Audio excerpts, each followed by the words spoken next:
श्री शिवाय नमस्तुभ्यम दोस्तों। भोले बाबा का आशीर्वाद आप लोगों पर हमेशा बना रहे। मेरे YouTube चैनल महाकाल की दीवानी पर आपका स्वागत है। मेरी दी हुई जानकारी अगर आप लोगों को अच्छी लगे तो प्लीज़ मेरे चैनल को सब्सक्राइब कीजिए, जिससे नई नई जानकारियाँ आप लोगों को मिलती रहें।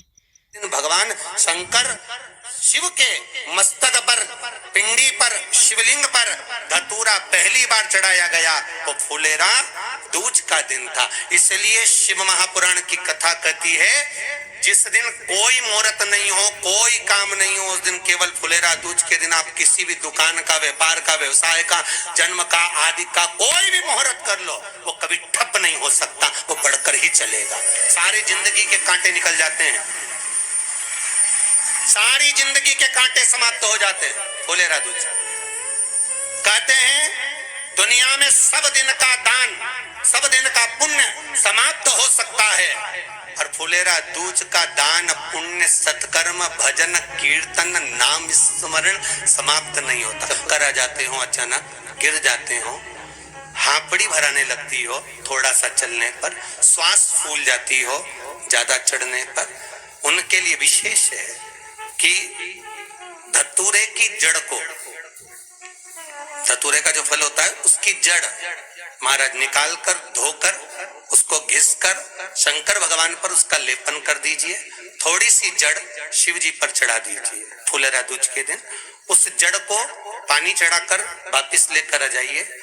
जो मिर्गी का मरीज होता है, जिसको दमे की शिकायत होती है, श्वास की होती है, चलने में हापड़ी भरा जाती हो, फुलेरा दूज के दिन दोपहर के समय पर उसको वो जड़ केवल 3 या 4 बार सुगंध में सुंगा दी जाती है, तो मिर्गी की बीमारी समाप्त हो जाती है, और जिसको दमा श्वास फूलता है उसको भी आराम लग जाता है। फुलेरा दूज के दिन उसके लिए नित्य आनंद का सुख दे जाती है। और भी ध्यान दें, जिसको बहुत भारी बीमारी हो, डॉक्टर कह रहे हैं कि ऑपरेशन की जरूरत है, ऑपरेशन कराना पड़ेगा, गांठ हो गई है, ये हो गया है, वो हो गया है, निवेदन है एक धतूरा फुलेरा दूज के दिन भगवान शंकर के शिवलिंग पर समर्पित करें, और 5 बेलपत्र नंदीश्वर भगवान पर अर्थात भगवान नंदी पर समर्पित करें। जीवन में कितनी बड़ी भी बीमारी होगी वो आगे नहीं बढ़ सकती, ऑपरेशन की जरूरत नहीं पड़ सकती, वो केवल फुलेरा दूज पर हो,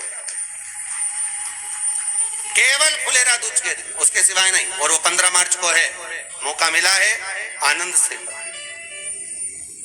धतूरा होता है विषैला। कैसा होता है? विषैला, बहुत विष होता है धतूरे के अंदर।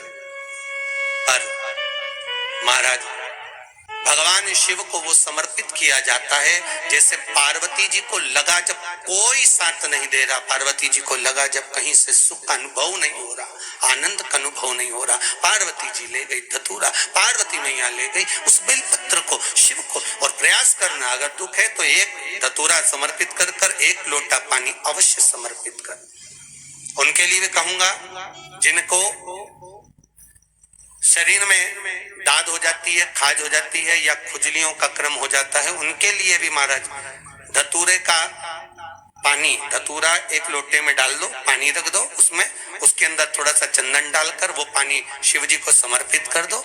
वही पानी को लेकर आ जाइए और कुछ देर तक शरीर में लगाकर बैठ जाइए महाराज। वो केवल फुलेरा दूज का है महाराज, उसको शरीर में लगाकर थोड़ी देर बैठ जाइए, 15-20 मिनट तक। शरीर के अंतर्गत कोई वस्त्र ना हो, उस वस्त्र को उतार कर उसको लगाकर बैठ जाओ। 2.5 से 3 महीने में दांत खाज किसी भी चर्म रोग होगा वो धीरे धीरे समाप्ति की ओर हो जाएगा। महाराज फुलेरा दूज का महत्व शास्त्र कहता है, भले इसको छुपा कर रखा गया हो शास्त्रों के अनुसार, पर इसकी महत्व का जो दुकान, जो व्यापार, जो व्यवसाय, और पहले भी आपको कहा, मान लो आप शिवरात्रि के दिन रात को भगवान शंकर को धतूरा चढ़ाते हो व्यापार व्यवसाय के लिए, और वो धतूरा आप शिवरात्रि के दिन सुबह 4 बजे से पहले नहीं बांध सकते, तो उस धतूरे को फुलेरा दूज के दिन लाल वस्त्र में बांधकर अपने व्यापार वाली जगह पर बांध दो। जीवन में कभी व्यापार नीचे नहीं जाएगा, बढ़ता ही चला जाएगा। और उनके लिए भी निवेदन करूंगा जिनके यहाँ कर्जा बहुत है, बहुत कर्जा है, चूक ही नहीं रहा, पैसा आ ही नहीं रहा, व्यापार चले तो कर्जा चूके, उनके लिए भी निवेदन करूंगा। एक धतूरा बेलपत्री के पेड़ के नीचे शिवलिंग का निर्माण कर कर फुलेरा दूज के दिन उस धतूरे को अपनी कामना कर कर हल्दी में भिंगो कर उसको भगवान शंकर को समर्पित कर दीजिए अपनी कामना कर कर। उसी हल्दी की एक बिंदी अपने साथ में रुमाल में लगाकर अपने व्यापार व्यवसाय की जगह पर लेकर जाइए। कर्जा धीरे धीरे धीरे धीरे जब चूकेगा, जब लक्ष्मी आएगी तो लक्ष्मी की वृद्धि भी वो करता। महाराज ये फुलेरा दूज के ऊपर जिस दिन माँ जगतजननी जगदम्बा अम्बा स्वयं भगवान शंकर को मौन होकर देख कर विलापित होती है, नैनों से नीर बहता, शिव को हुआ क्या, शंकर को क्या हुआ है, योगरदानी को हुआ क्या।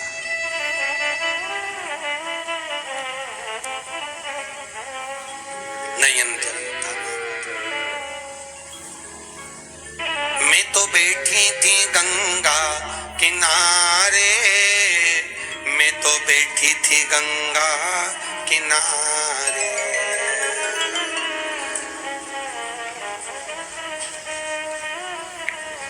ऐसा धक्का दिया ओ भोलेनाथ, दिल तुझको दिया ओ भोले। भगवान शिव ओगड़दानी, त्रिकालदर्शी, कैलाशी, अविनाशी, इस चित्तवृत्ति के मन की बात को धारण करने वाले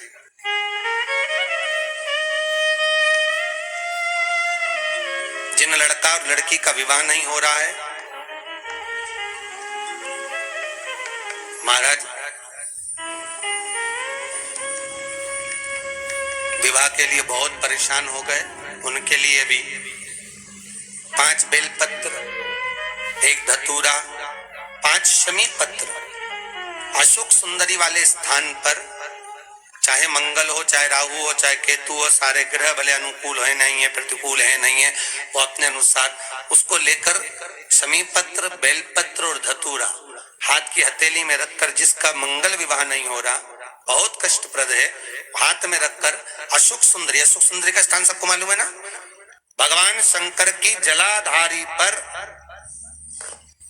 शिवलिंग, पार्वती जी का हस्त कमल, जहां से चरण जल नीचे जाता है, राइट भाग गणेश जी का स्थान, लेफ्ट भाग कार्तिकेय का स्थान, जलाशय में से, जलाधारी में से जो जल नीचे गिरता है बूंद बूंद, तो शंकर भगवान की 5 लड़कियां, जया, विषहरा, शामरीवारी, दोतली और देव, शंकर जी की 1 लड़की और अशोक सुंदरी 6ठे नंबर की, उसका स्थान, इन पानी जो जाता है उसके बीच में जो मोटी सी लाइन होती है, उस मोटी सी लाइन पर जो स्थान है वो अशोक सुंदरी का स्थान है। किसका स्थान है? अशोक सुंदरी। शंकर भगवान का संपूर्ण परिवार, जलाधारी माता पार्वती जी का हस्तकमल, चरण, राइट में गणेश जी, लेफ्ट में कार्तिकेय जी, बीच में अशोक सुंदरी, और ऊपर से जो 1-1 बूंद पानी गिरा रहा है वो है शंकर भगवान की 5 लड़कियां, जया, विषहरा, शामरीवारी, दोतली और देव, शिव की 5। तो जिनका विवाह नहीं हो रहा, अशोक सुंदरी वाली जगह पर हाथ में लेकर वो धतूरे के साथ शमी पत्र, बेलपत्र समर्पित करें और बाबा से निवेदन करें, बाबा आपकी कामना पूर्ण, फुलेरा दूज करें। अशोक सुंदरी पर जो धतूरा चढ़ता है, वैसे तो अशोक सुंदरी पर धतूरा बहुत कम चढ़ता है, केवल एक फुलेरा दूज का दिन ही ऐसा होता है जिस दिन अशोक सुंदरी वाली जगह पर धतूरा चढ़ता है, अशोक सुंदरी वाली जगह पर।